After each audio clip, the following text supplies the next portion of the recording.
Filmmaker Ninoslav Rangelovic is extremely frustrated these days.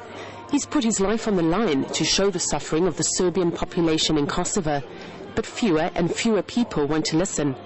Until now, the West has ignored him completely, and the Serbian government would also prefer he keeps quiet. We see that they have been killed and thrown. Now there is legitimate concern that some of them had been used as to take organs from their body and killed later on. But the thing is, what we do now in 2008, as far as that issue, we can only reconstruct. But what do we do today to make sure that the civilized solution for Kosovo crisis is going to be achieved? Now, as everybody wants to just close the files, new evidence has emerged about what happened in Kosovo during what NATO calls its liberation operation in 1999. Reports suggest Serb war prisoners were taken by the Kosovo Liberation Army to the Kosovo-Albanian border, and in a place called Yellow House, their vital organs were cut out and sold on the black market. The Serbian War Crimes Prosecution has, through its own means, obtained photographs purported to show a nearby mass grave and a report about the fate of these kidnapped Serbs. We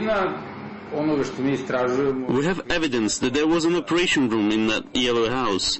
An UNMIK report that we got through our channels said they found a couple of bottles of penicillin there. There is not enough proof to say there was an operation room.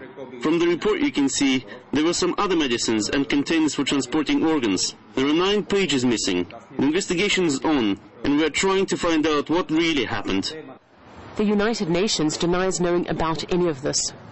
Personally, I don't have any information about that report. It may very well be an internal report. You would really have to go to UN headquarters to ask about, but you know, they won't be necessarily able to diverge anything about an internal report.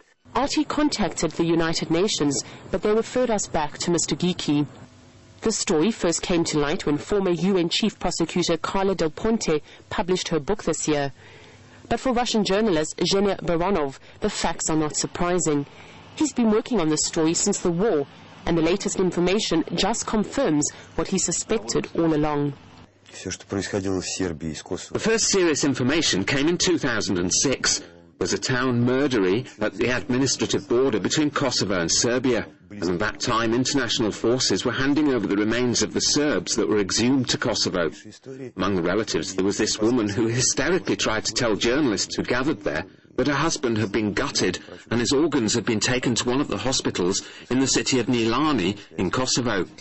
His parts had been sold and his remains had been buried in the courtyard of that hospital. At that moment everybody thought she was insane, and everybody thought so until April this year.